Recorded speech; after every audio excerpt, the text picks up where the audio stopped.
Human beings absolutely follow through on who they believe they are. If you said to me, well, I'm really gonna work hard to stop smoking, but I've been a smoker my whole life and I am a smoker. I know your days are numbered. You're gonna be back smoking cigarettes again because we all act consistent with who we believe we are. I tell people the strongest force in the whole human personality is this need to stay consistent with how we define ourselves. If you define yourself as somebody who is really conservative, you're not gonna be crazy and act nuts unless you're really drunk or something, and then you can say it's the alcohol, when it's really just you finally getting permission to be yourself. The alcohol is your excuse. If you're a really crazy person, you act crazy, outrageous, playful. You don't act conservative because that's not who you are. Very often people say, well, I can't do that. I'm not that kind of person. And I always say to people, really, when did you define yourself? I mean, really, how many years ago did you come up with what you could and couldn't do in your life? How many years ago? Most people, if they really look at how they're living their life today, it's based on a set of standards, a set of beliefs that they made choices about 10, 20, 30 or more years ago. I mean, very often we made decisions in our youth or very young about what to believe, about what we were capable of, about who we are as a person, and that becomes the glass ceiling, if you will, that controls us. There's a corny metaphor, but it's true. I remember one time I was with my family at the circus and there was a person there and they had this big giant elephant, and you look at this elephant and they take this little rope, put it around the elephant's neck, and they drive this stake into the ground. And I mean, you look at this and you know that elephant could rip down the entire tent with almost no effort, and yet the elephant doesn't struggle, doesn't try. Why? Because the elephant's conditioned. And they take that elephant and condition the elephant when it's a baby elephant. That's how they train them. When it's a little baby elephant and it doesn't have the power yet, they put a big rope around it and they drive this huge stake in the ground, and the elephant fights and fights and fights. And one day, finally, that elephant decides, I'm not capable of pulling this out. And once that becomes the definition of an identity of anyone, an elephant in this case, they don't even try anymore. It's just who I am, that's how it is, that's just the way it is in my life. I'd like to ask you to take a look at any place you've got a limitation and ask yourself, when did I decide to accept that limitation? And you may not even see it as a limitation, you might see it as just that's who I am. But so often in our lives, we've adapted to be a certain way so that we don't fail or so that people will like us or respect us, but it's not necessarily who we are. Joy comes when you're spontaneous. It's really hard to be truly happy when you're not being yourself. And most of us have no clue who we are. And so a big part of my work, if you've ever been to an event, is to get people to do things spontaneously without thinking, because that's when the real you shows up. That's when the energy comes alive. And when you do that, when you start to connect to your true nature, suddenly there's energy available for you to set a higher standard for what you want in your life. That's what this is really all about. And when I talk about standards, when I talk about, shoulds versus musts, think about your own life. I know there have been areas in your life where some point in time you just shifted and you raised the standard and your life changed. Because whatever people have their identity attached to, they live. We live who we believe we are. That's just how it works. It's just kind of like, I'll give you an example. Look at your physical body. Your physical body today is an absolute reflection of only one thing, not your goals, not your desires, but your standards. The identity you have for yourself. If your standard is you're an athlete, then there's a certain amount of strength, a muscle tone, and energy that's available in your body on a regular basis because that's who you are. And so you do whatever's necessary to maintain that identity. Again, the strongest force in the human personality is this need to stay consistent with how we define ourselves. Because if you don't know who you are, you wouldn't know how to act. Once you lock in on that identity, your brain finds a way to keep you there. If you say, man, I'm overweight, I've always been overweight, I'm big boned, and that's the story you got, then you're gonna always find a way to get back there. That's your settling point. That's your identity. That's where things lock in.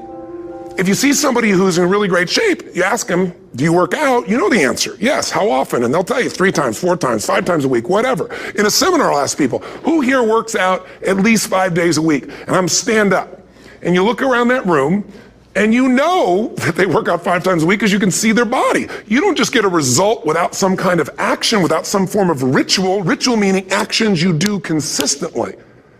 Now, do you think those people that are out there working out 5 days a week, do they have more time than you do? Or I have, or anybody else? Of course not.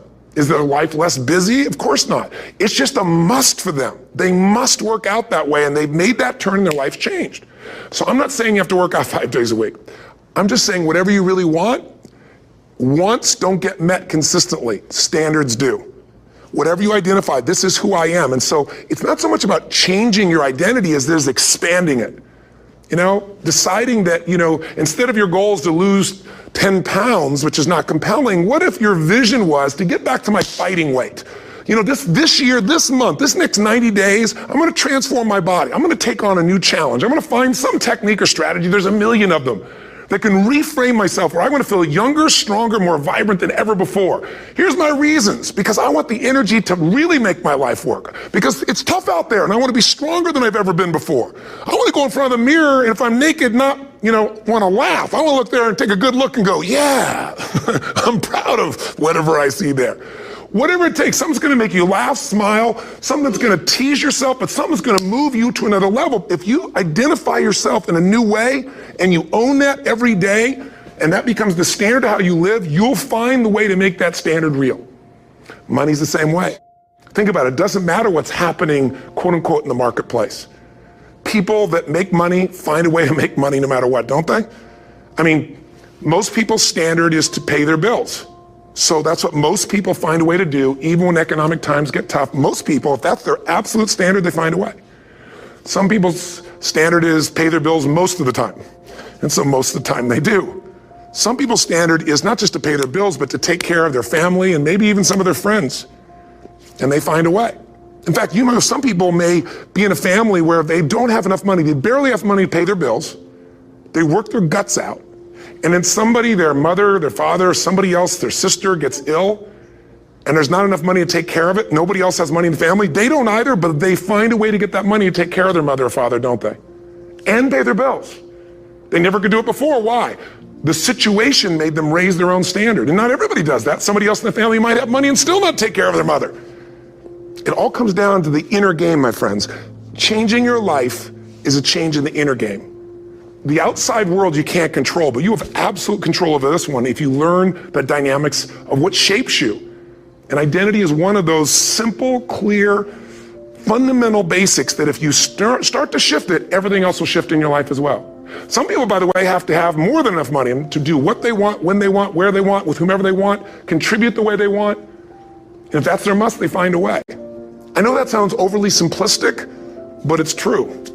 You know, somebody once said you could take all the money in the world out of the hands of everybody, out of all the wealthy people in the world who are really successful, give it to other people. It wouldn't take too long, those people would have it back in their hands. It's not because they're manipulative, it's because they have a standard. Some are manipulative, don't get me wrong, but they've got a standard of what they're gonna find a way to make happen. I'm just simply saying to you, take those 3 magic words and live them. Raise your standard. And if you really wanna do it, then I'll tell you the most important secret. Have you ever done this? Have you ever told yourself you're raising your standard? Okay, I'm gonna go make this happen. I'm gonna go make this much money. I'm gonna transform my kids. I'm gonna create the ultimate relationship in my life. I'm gonna transform my body, whatever it is. And then you don't have strong enough reasons and you don't use it. You don't follow through. It's because you didn't back up your standards with what makes those standards real, and that's rituals. Rituals are where the power is. Whenever we do our Robbins results coaching, and we say Robbins equals results, the way we get results with people, it's the same way if you listen to my Ultimate Edge program, or back in the old days, Personal Power, or if you went to one of my seminars. You know what I do is I take these huge challenges you got and we break them down into little bite-sized steps. Little things you do each day that after you do them, you get so much momentum that it's easy to succeed. You're not overwhelmed. You have these victory day after day after day on little things. If you went through Ultimate Edge, I'm sure you learned about the hour of power, or the 15 minutes to be able to be fulfilled, or 30 minutes to thrive, where you literally just condition your body and emotion with a couple little rituals. So it doesn't matter what's going on in your world, you feel that strength, and it's not fake, it's not some pump up, it's coming from inside you, and it works. Rituals define us. See, all the results in your life are coming from your rituals. They start with a standard and then have rituals that follow it up. Like, for example, if you are where you want to be physically, you have very different rituals than if you're not where you want to be physically. If you're overweight, you and I both know you got a different ritual than if you're physically fit. Completely different. You get up in the morning, what's the first thing you do if you're fit? Your shoes are there, you roll over, Doesn't matter how you feel, you put on your shoes, you lace them, you start walking, or whatever that ritual is. If you're overweight, you roll over and you have a very different ritual. You might roll over several times to turn the alarm clock off. You go in and get your mocha, smocha, whatever, special coffee. You stop by at Starbucks, or whatever the case may be. You have your nice sugar muffin. It's supposed to be really nice for you. Whatever you do, it's a different ritual. If you have a great, passionate relationship, you have very different rituals in how you come home than if you have a lousy relationship. When you come home and the first thing you do is you're tweeting somebody, or you're emailing, or flipping on the news, or you don't even come home. What are the rituals? Whenever I study people that are successful, what I look for is what's the standard they hold themselves to, and then what are all those little rituals that add up? Because think about it. Success and failure are not giant events. They don't just show up. You don't just suddenly become successful or suddenly have this cataclysmic event that makes you fail. It may look that way, but failure comes from all the little things. It's failure to make the call. It's failure to check the books. It's failure to say, I'm sorry. It's failure to push yourself to do things physically that you don't want to do.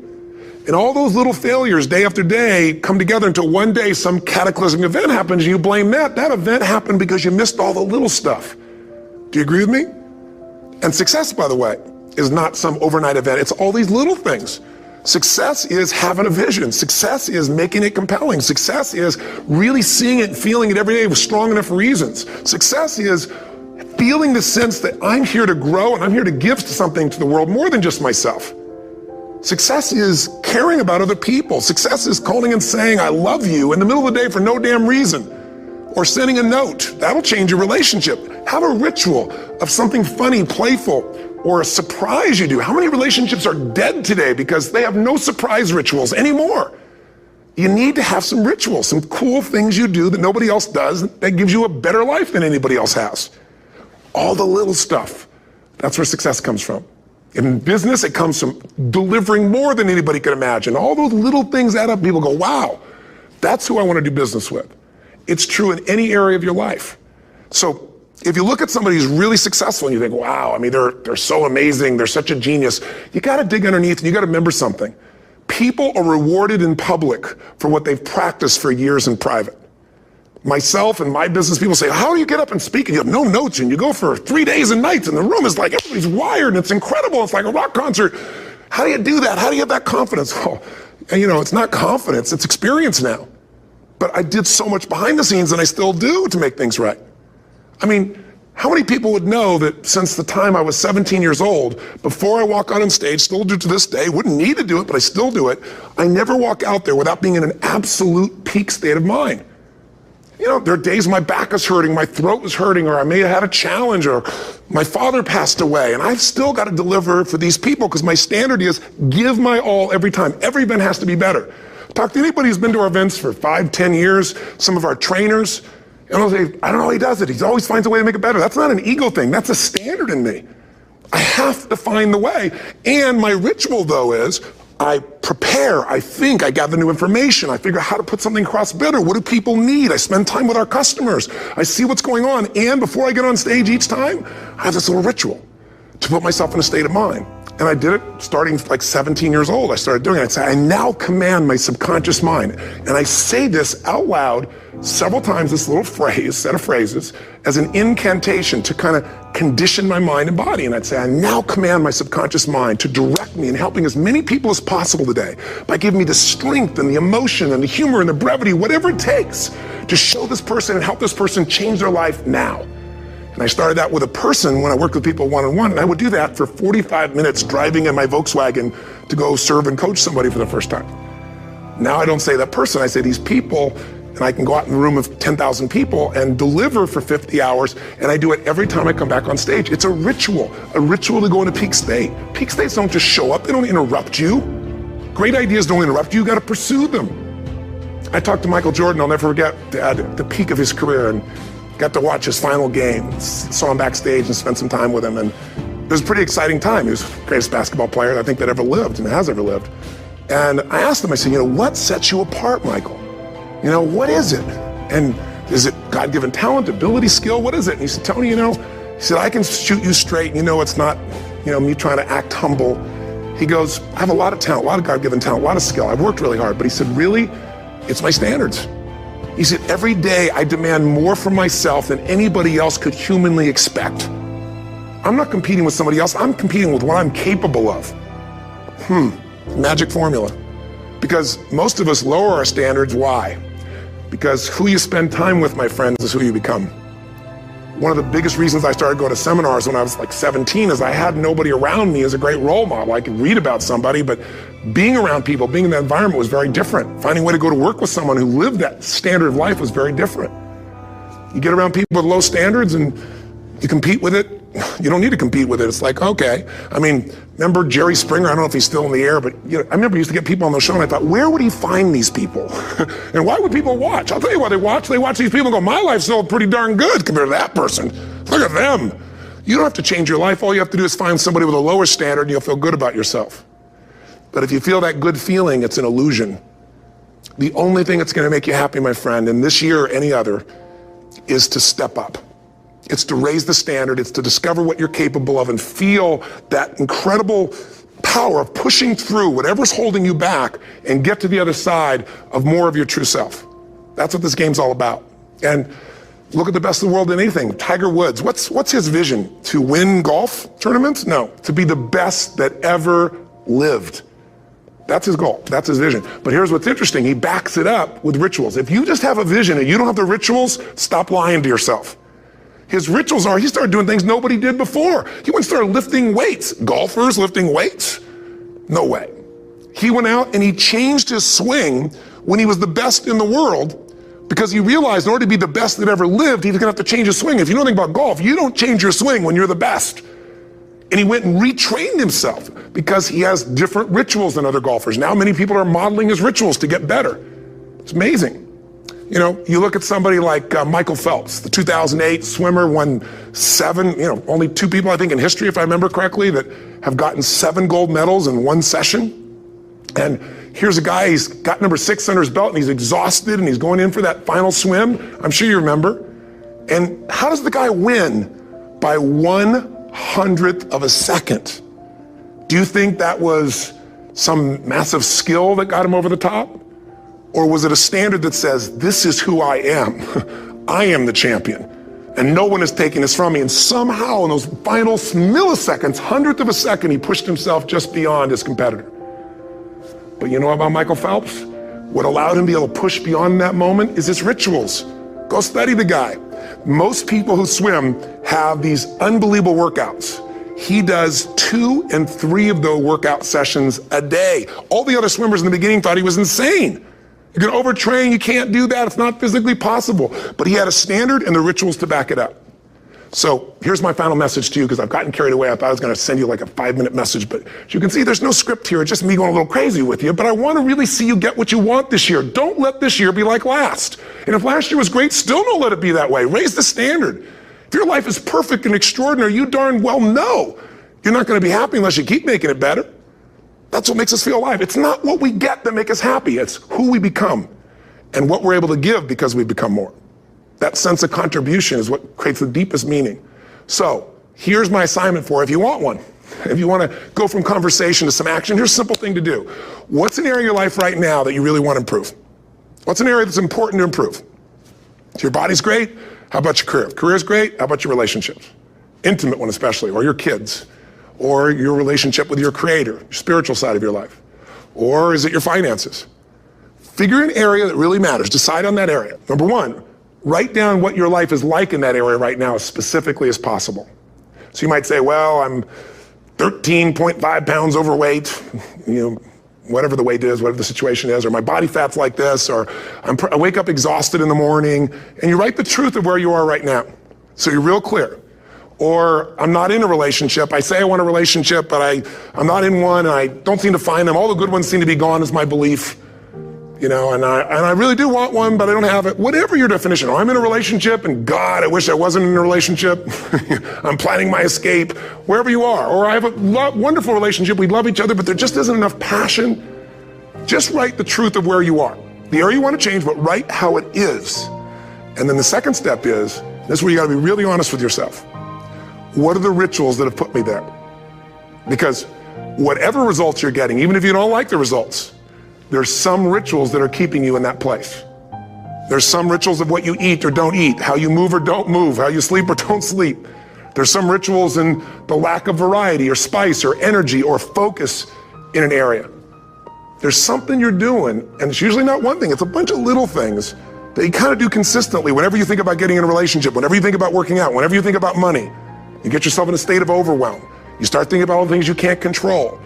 Just write down all the rituals you have, and then here's the third step. What do you want? What's your vision? And be really specific. I want to be my fighting weight. I want to be the strongest I've ever felt. I'm going to turn my, whatever it is, be specific. And then, last step number 4, what are the rituals that'll get you there? What would you need to do differently each morning if you're going to be that kind of energy, that kind of strength? How often would you work out? What days would you work out? What time? A ritual is something you do consistently, usually at a specific time, so it becomes automatic. Let me tell you something. Willpower doesn't last, but rituals can last a lifetime. I bet you have some rituals in your life right now you've been doing for years, even though some of them don't serve you. I'm just saying, wake yourself up. If you want a new year and a new life, you don't need to start on January 1st. Start today. Start with this little video. And just begin to see what happens and see how easy it is to just do a few little rituals. Don't do them all, just do 2 or 3 new things. And you know what happens? You'll get momentum. Because once you discipline yourself in one area of your life, you feel yourself doing it in other areas as well. I always say something that my original teacher taught me. I always remind people, there's always 2 pains in life. There's the pain of discipline, or there's the pain of regret. And discipline weighs ounces, as my friend Jim Rohn taught me. Regret weighs tons. You don't have regret. So right now, what do you want to change? What's it really like? What are the rituals that got you there? That'll take a little homework. If you're not sure, ask the people around you. They'll tell you what your rituals are. What do I really want in depth? What are the rituals that'll get me there? And then get yourself to start a few of those actions and lock them in place. If I can help you in any way, we're here as a company to support you. Come have an event with us. Come to Unleash the Power Within or Mastery University, or get a coach. You can get a free coaching session if you call our company or click on something on this. Will probably have something on it, or get a product, or don't do anything with us, but do something with somebody, starting with you. If you make the changes in yourself, you're going to be proud this year, and no amount of money or accolades from other people can mirror the feeling of being proud of knowing you've taken back control of your life, or you've taken a great life to another level. Because once you do that, you have something you can give other people, whether it be your kids or your friends or your family, and ultimately that's what life's about.